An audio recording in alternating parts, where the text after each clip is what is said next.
kami dari mahasiswa umrah ada tugas kewarganegaraan. Materinya itu, topiknya itu seni budaya atau industri kreatif. Subtopiknya kurangnya pelestarian seni budaya tradisional. Sebelumnya kalau tahu nama Bapak siapa? Oke. Nari juga enggak? Enggak. Enggak. Mirip. Nama panjang Lucky Daridi, tapi kalau nama di pelaku seni di panggung itu biasa dipanggil beauty thinker. Mungkin sebagian orang di Pinang tahu thinker itu di bidang apa. Jadi kalau bidang yang digeluti adalah bidang pelestari seni. Waktu 2019 sudah mendapat penghargaan dari gubernur sebagai pelestari seni budaya di Kepulauan Riau. Waktu itu pertama yang terakhir mungkin ada 5 pelestari yang dalam sekaligus diberi penghargaan, salah satu saya dan beberapa orang lagi, 4 orang lagi dari pelestari teater, musik, sastra, itu kebetulan saya diamanahkan sebagai pelestari seni tari di Riau. Kami dapat melewati seleksi lah, jadi kita terpilih. Nah, kalau untuk pekerjaan saat ini masih di pemerintah, Dinas Kebudayaan Provinsi Riau. Nah, itu kerja, kalau bilang orang kerja sambilan, kerja tetapnya berkesenian. Nah, itu sebagai perkenalannya saya sebagai yang narasumberkan.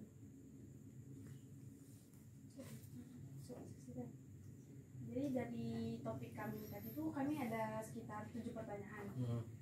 Pertanyaan pertama ini, apa tanggapan Bapak mengenai kurangnya pelestarian seni budaya tradisional saat ini? Saya rasa kita tidak kurang sebenarnya. Kalau di Kepulauan Riau ini ya khususnya, sebagai pelestari itu saya selalu kemana-mana, khususnya di Kepulauan Riau ini di daerah-daerah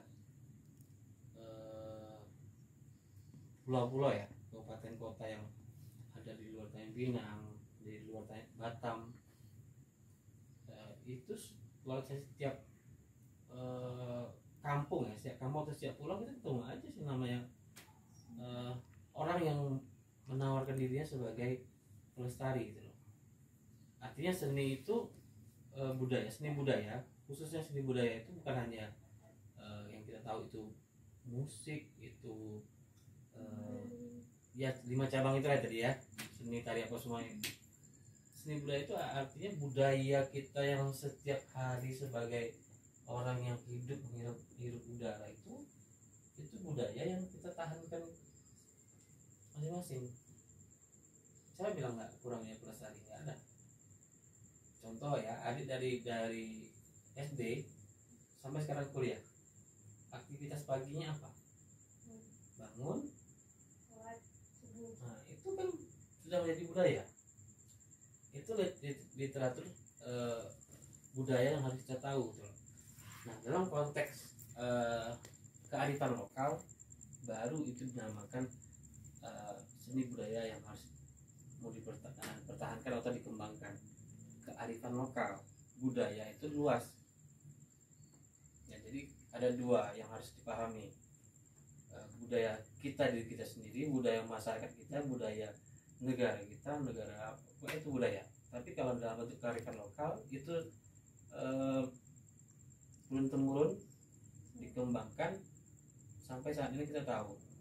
Nah, kalau tidak ada yang contoh ya, salah satu yang mungkin dalam mudah diterima aja ini, Zapin misalnya, tarian Zapin gitu.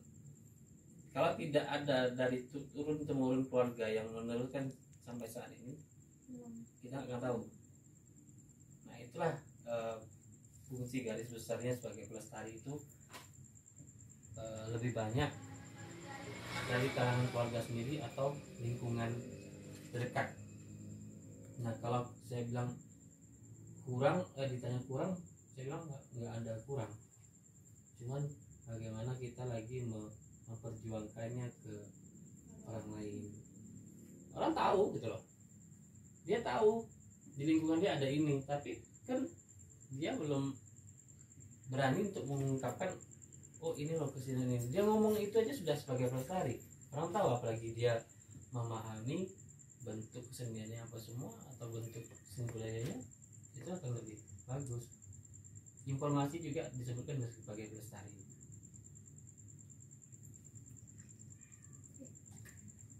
Selanjutnya, mengapa generasi muda harus melestarikan kebudayaan Indonesia? Secara luas, secara Nusantara atau secara Nusantara? Nah, kita nggak usah terlalu kenegaraan lah bicaranya. Tapi kalau kita ambil dari petik sebagai Bhinneka Tunggal Ika dalam Pancasila itu sudah kewajiban. Nah, kita mengenal, mengembangkan, memperkenalkan, belajar itu wajib. Di sekolah dulu SD apa semua kan sering dididik, oh ini loh Nusantara, oh ini loh ini. Tapi kan kita tahu itu loh, cukup kita tahu sebagai dulu kita anak-anak. Apalagi sekarang kita tak semua orang. Nah makanya saya bilang di pertanyaan pertama sama pertanyaan kedua, masalah wajib atau tidaknya itu bersama, kurang banyaknya kan bersama. Nah, bagaimana kita menyikapi, artinya sepenuhnya enggak nih saya sebagai diri saya sendiri, saya bilang kerja sampingan saya itu tadi di pemerintahan, tapi kerja utama saya di kesenian. Nah itu kita tinggal memilih tekad kita nih sebenarnya mau jadi apa. Kalau kita bilang oh udah banyak loh jadi tukang bangunan, sama ya menghasilkan banyak nih tukang bangunan, dia bisa jadi pelaku seni atau pelaku pengembang seni budaya, kurang kan? Kayak orang bilang banyak, kurang enggak? Tapi tidak kurang, orang belum mencoba aja gitu loh. Semua saya bilang nanti satu saat saya bilang kebudayaan kita ini akan timbul, kebudayaan seni budaya kita akan timbul seni budaya baru. Seni budaya baru itu apa? Anak-anak sekarang semua di genggaman.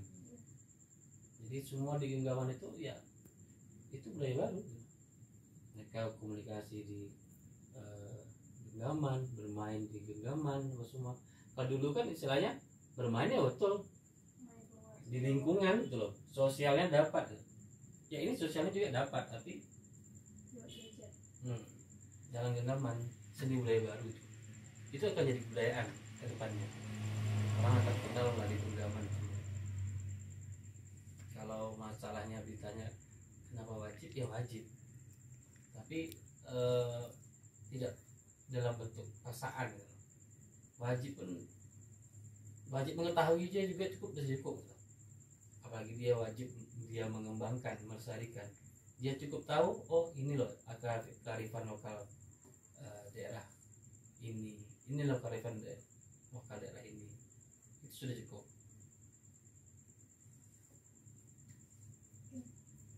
Jadi kan dulu kalau nggak salah kan batik kebudayaan kita atau seni budaya kita adalah budaya Nusantara, ya kan?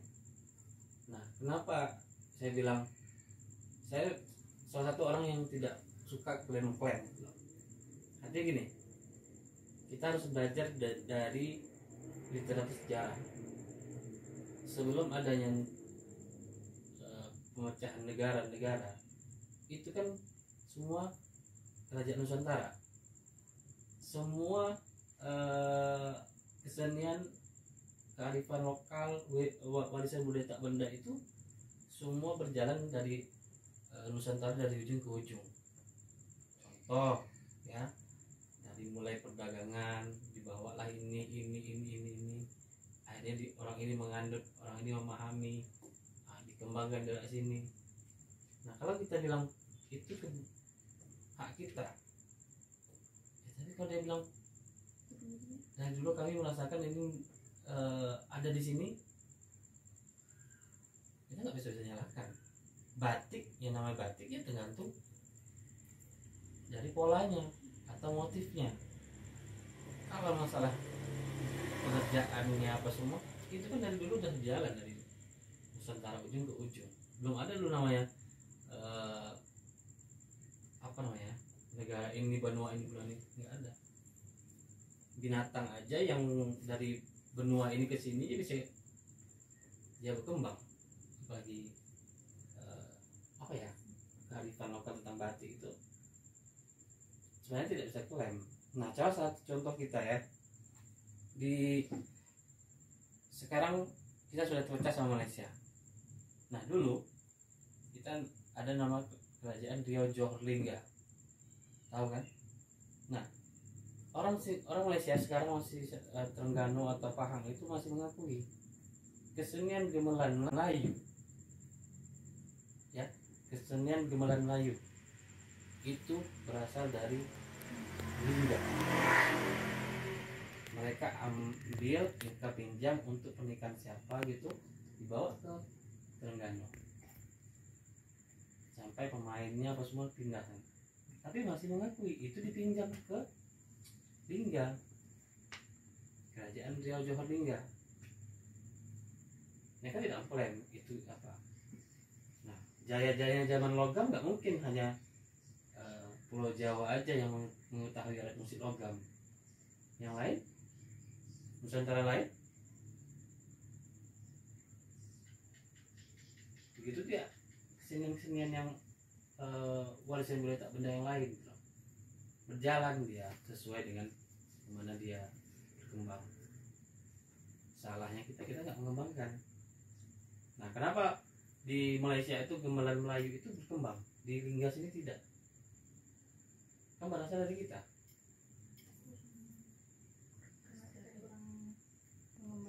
Ya itu kan salahnya. Jadi intinya masalah klaim mengklaim itu harus timbal balik lagi, belajar lagi ke belakang. Ya, sejarah. Sebelum ada Nusantara Islam, kan Nusantara ini apa? Hindu, ya kan? Nah, budaya yang kita pelajari dalam sekarang nih, agama Islam tidak ada mengajak kenduri 3 hari, kenduri 7 hari, kenduri apa semua. Itu kan latar belakang dari adopsi atau ya budaya yang ditinggalkan oleh sebelum Islam kita masuk itu. Hindu main gaharu, main apa semua. Nah, itu tadi bang, campuran budaya tidak bisa diklaim dengan agama gitu.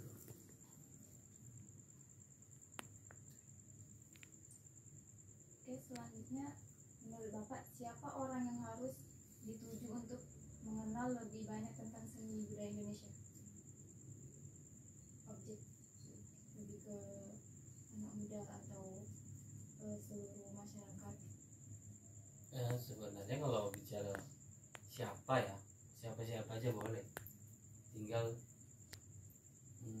pengakuan aja. Aku nggak bisa.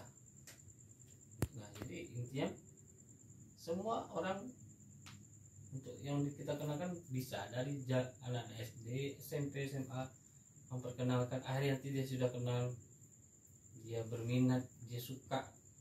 Nah, saya dulu gitu, dari SD saya menari, SMP saya menari, SMA saya menari. Jadi aku saya bilang, ibarat kalian kuliah sekarang, ya, kuliah kalian di bidang ini, selesai kalian kuliah belum tahu kalian menjalani bidangnya, paham kan? Tidak semua akan menjadi guru, tidak semua akan jadi. Nah, tinggal kita terpanggil atau tidak. Saya istiqat dari kecil aku sudah memperjuangkan, aku sudah belajar, kenapa besar aku sia-siakan? Aku harus kembang, aku harus jadi di bidang ini. Susah senang ya itu proses proses hidup itu artinya sama lah, kita bangun, mandi, belajar, pulang, tidur, main, tidur lagi, bangun lagi, itu setiap hari sampai kita apa selesai sekolah atau selesai SMA. Itu budaya kita tuh, budaya karena sebagai generasi muda.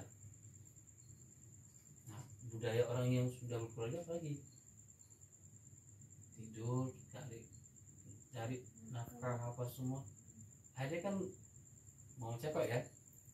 Kalau kita tinggal di kampung masih terasa lagi sosialisasi ke kampung. Sekarang di kota, rumahan, kita tengok rumah orang pagi tutup, malam tutup. Kapan sosialisasinya? Jadi budaya kita tuh sekarang budaya yang sangat bahaya. Artinya sosialisasi dalam lingkungan ekosistem bermasyarakat itu sangat sedikit. Ketemu pun kita tahu tuh orang perumahan mana, padahal satu perumahan sebelah rumah, bisa nggak tahu. Nah itu dia saya bilang bahayanya kalau kita menuntut juga dengan harus ini tak semua orang bisa ini. Dalam satu keluarga aja misal ada kesenian atoknya megang kesenian apa gitu, contoh anak atok ini terus mau nurunin, tak tahu cucunya yang berminat. Nah dari cucunya nih berapa keluarga punya anak, lo tau anaknya mau mengembangkan. Nah itu tadi tidak mudah bagi orang menyatakan jadi jadi istilah bahasa masyarakat itu memberi penghargaan itu seniman, bahasanya dia seniman. Artinya dia nggak mudah terjadi, sangat berat. Tidak semua orang bisa menjalani kerja-kerja seperti itu. Akhirnya harus punya orang yang punya etika. Aku harus terus. Menurut Bapak ada nggak implementasi yang dilakukan pemerintah untuk mengembangkan budaya yang ada di Indonesia ini? Ya kalau kerja pemerintah, ya kebetulan saya juga di pemerintah ya, sudah banyak baik dari tingkat pusat sampai ke desa ya. Nah sampai ke desa itu sudah banyak yang diperbuat gitu loh, baik dalam bentuk memfasilitasi pengenalan, dukungan, itu sudah banyak. Tapi tinggal lagi saya bilang tidak memudah membangun suatu gedung tinggi dengan membangun peradaban kebudayaan yang orang anggap itu senang aja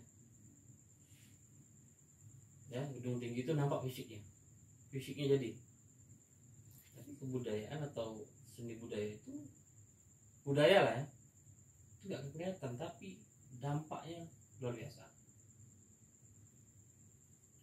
Budaya tegur menegur, budaya salam menyapa, budaya bersikap baik itu lebih harus dijaga daripada menjaga ekosistem alam, bangun taman, bangun gedung, itu kan guna. Tapi kalau kita sudah ada peduli, siapa engkau mau jatuhlah. Nah contoh tadi saya bilang, saya ada janji sama kalian tadi kan, ngapain di telepon, bang aku jatuh di sini, artinya kan pedulian, artinya tidak meninggalkan kalian dan tidak meninggalkan dia yang membutuhkan. Nah kebudayaan itu yang saya bilang hal yang dibuat tidak harus berharap itu wujud, karena orang tidak akan tahu nih apa sih yang dibuatnya, nggak kelihatan sama orang. Tapi kalau kita buat taman kecil aja di telapak tangan, orang akan lihat ini aku kerjakan. apa kita taman yang besar di jalan atau gedung yang tinggi dibangun. Nah, peradaban itu yang harus sebenarnya yang sudah banyak diusahakan dari pemerintah pusat sampai ke desa. Nah, sampai saat sekarang kita di Pulau Riau salah satu desa yang masuk dalam pengembangan kebudayaan dari Kementerian Desa Berakit. Nah, itu ada 2021 itu ada 3 desa di Anambas 1, di Lingga 1. Nah, Berakit yang tahun ini yang masuk sebagai desa budaya. Nah, desa budaya itu apa intinya? Apa ya, kesehatannya ya itu ada masyarakat yang membudayakan budayanya, ada tokoh masyarakat yang tahu tentang kebudayaannya. Nah, itu harus ekosistem yang itu harus dibangun, nggak sembarang bisa didapat ya guys desa budaya. Saya rasa sudah banyak dilakuin pemerintah baik dari pusat sampai ke desa untuk ke desa, cuma kan itu nggak kelihatan apa yang dikerjakan dalam hal kebudayaan. Nah, itu tadi saya bilang hal yang sama aja. Kalian lihat rasa angin tapi kalian nggak bisa melihat angin. Nah, itu kebudayaan.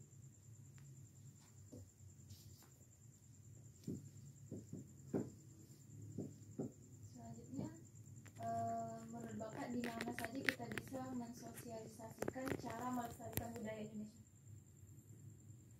Ya, tadi banyak di ruang publik, di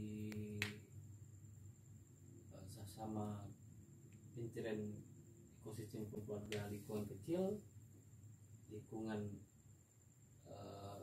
kalau kita ini ya dari tingkat RT, tingkat RW, tingkat kelurahan, tingkat kecamatan sampai ke tingkat kabupaten atau kota. Yang paling penting adalah di lingkungan kita sendiri. Saya selalu kemana saya pergi, saya tidak akan pernah malu menyatakan saya penari, dan orang akan ketawa. Masa sih bang penari? Saya lihat abang sebagai pelatih silat. Nah, saya tidak menyatakan saya. Nah, saya selalu kemana ke pulau, saya beri motivasi ke adik-adik laki-laki, khususnya ya adik laki. Ada yang mereka terdoktrin. Saya bilang, siapa yang bilang kalau penari itu dan tanda petik lembek atau apa? Bukti saya bilang, tergantung kita lagi yang mau atau tidak. Makanya tadi banyak pelestari budaya ya banyak, cuma tergantung kita lagi mau jadi tunak atau tidak gitu.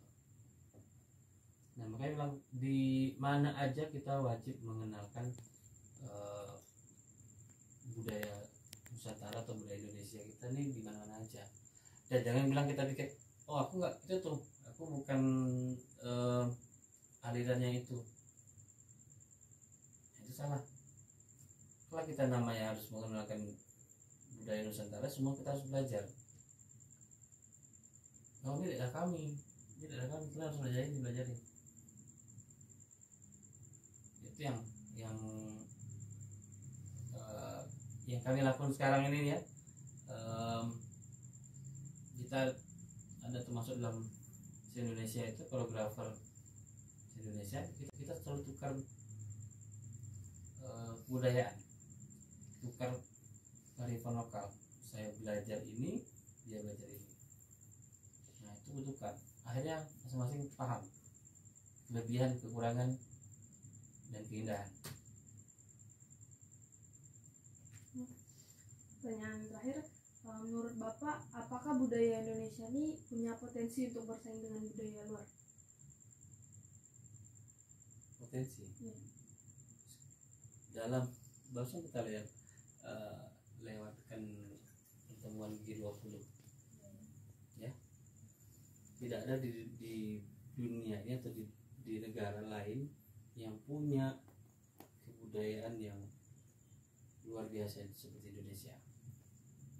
Itu pengakuan kepala negara yang mengikuti G20. Maka Makanya di penegasan nomor 48 itu ya, 48 tentang pembahasan pertemuan G20 itu ya, di sini saya membacakan karena ada sangkut pautnya pada kalian ini. Di nomor 48 kami menegaskan kembali peran budaya sebagai pendorong penggerak pembangunan berkelanjutan dan nilai intrinsik di luar manfaat sosial dan ekonomi. Kami berkomitmen untuk mengembangkan kebijakan yang memanfaatkan keanekaragaman budaya sebagai sumber daya untuk kehidupan yang berkelanjutan dan mempromosikan ekosistem yang inklusif dan adil di semua tingkatan yang menghargai kontribusi mereka yang bekerja di sektor budaya, seni, dan warisan. Kami menghormati, melindungi, dan melestarikan warisan budaya masyarakat kami termasuk komunitas lokal dan masyarakat adat. Sebagai perilaku, kami mendukung inisiatif publik dan investasi berkelanjutan di sektor swasta untuk memperkuat ekonomi budaya. Kami akan melindungi warisan budaya serta memerangi perdagangan gelap kekayaan budaya dan mempromosikan restitusi kepada pemilik negara asal yang sah sesuai dengan konvensi UNESCO yang relevan dan undang-undang nasional. Ini bagian nomor 48 tentang pembahasan. Luar biasa kan? Inilah pernyataan yang diputuskan. Nah, informasi ini kita dapat karena saya terjaring dalam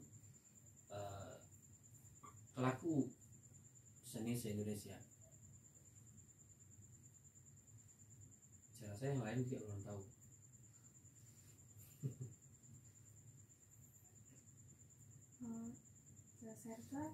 Saya cukup 7 pertanyaan dari kami. Mohon maaf apabila mengganggu waktu Bapak, ada salah-salah kata.